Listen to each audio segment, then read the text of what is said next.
নমস্কার বন্ধুরা, কেমন আছো সবাই? আশা করি সবাই খুব ভালো আছো। আমিও ভীষণ ভালো আছি। গত জুলাই মাস থেকেই আমাদের দার্জিলিং ট্যুরের প্ল্যানিং হয়ে আসছিল, কিন্তু বর্ষাকালে বিভিন্ন রকম প্রতিকূল পরিস্থিতির জন্য বাড়ির সবাই আমাদের বর্ষাকালে ওখানে যেতে বারণ করেছিল। সেই কারণে আমাদের আর যাওয়া হয়ে ওঠেনি। শেষমেশ এই মার্চ মাসে আমরা সেই ইচ্ছাটাকে পূরণ করলাম।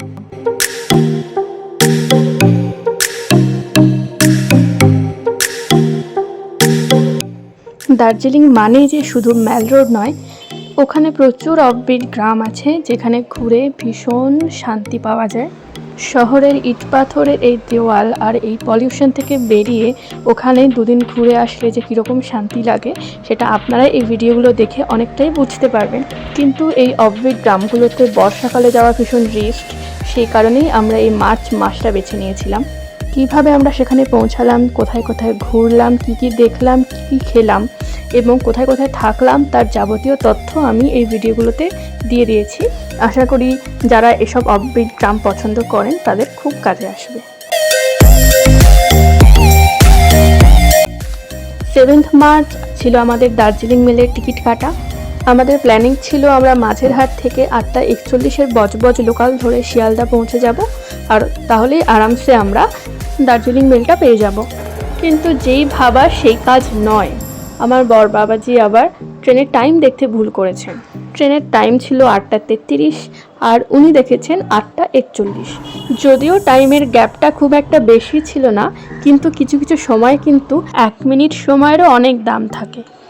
অগত্যা আমাদের ট্যাক্সি করে শিয়ালদা স্টেশনে যেতে হলো। ব্যাটা যেখানে চেয়েছিল 50 টাকায় কাজ সারবে, সেখানে তার 500 টাকা খরচ হয়ে গেল।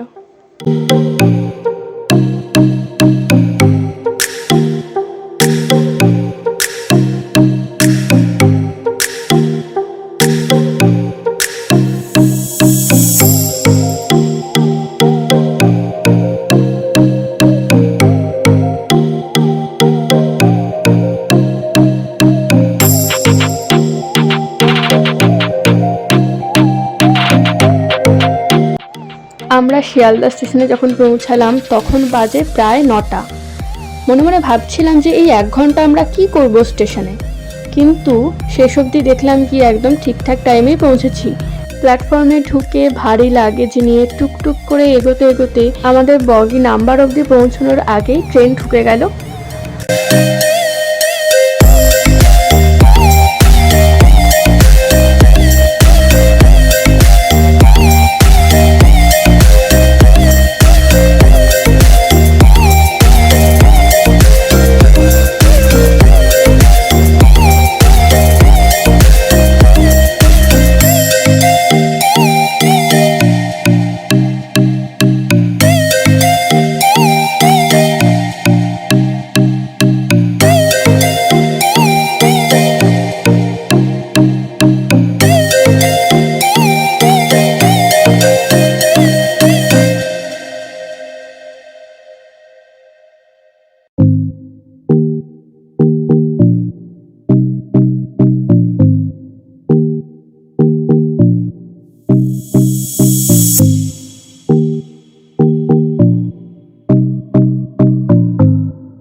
ওই যে কথায় বলে না, বাঙালিরা ভ্রমণ পিপাসু আবার খাদ্যরসিক।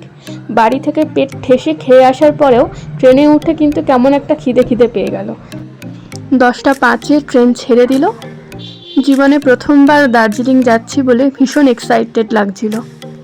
লোকে শুনলে হয়তো অবাক হবে, এত বছর বয়স হয়ে গেল পশ্চিমবঙ্গের অধিবাসী হয়েও এখনও দার্জিলিং আমি যাইনি। আসলে সেরকম কোনো সুযোগ হয়নি। ছোট থেকেই বেড়াতে খুব একটা যাইনি কখনোই। বেড়াতে যাওয়া বলতে ওই মাসির বাড়ি, মামার বাড়ি, নয়তো পিসির বাড়ি। ওই যে বললাম বাঙালিরা খাদ্যরসিক, তাই ট্রেনে উঠেই দেখো 10:30 বাজতে না বাজতেই আমাদের খিদে পেয়ে গেল। নর্মালি কিন্তু বাড়িতে আমাদের খেতে 11:30-12টা বাজে। মনের মধ্যে আরেকটা ভয়ও ছিল, চারিদিকে সবাই খেয়ে নিচ্ছে, খাওয়া হলে সবাই শুয়ে পড়বে লাইট বন্ধ করে, তখন আমাদের খেতে আবার অসুবিধা হবে। তাই আমরা দোকান থেকে কিনে আনা রুমালি রুটি দিয়ে বাড়ি থেকে বানিয়ে আনা চিকেন কষাটা খেয়ে ঘুমিয়ে পড়লাম। পরদিন সকাল 8টায় এনজেপিতে ট্রেন ঢোকার কথা, তাই আগে উঠেই একদম ফ্রেশ হয়ে হাতে ফোন নিয়ে বসে পড়লাম। কতটা এক্সাইটেড আমি ছিলাম সেটা তোমরা আমার ভিডিও দেখেই বুঝতে পারবে।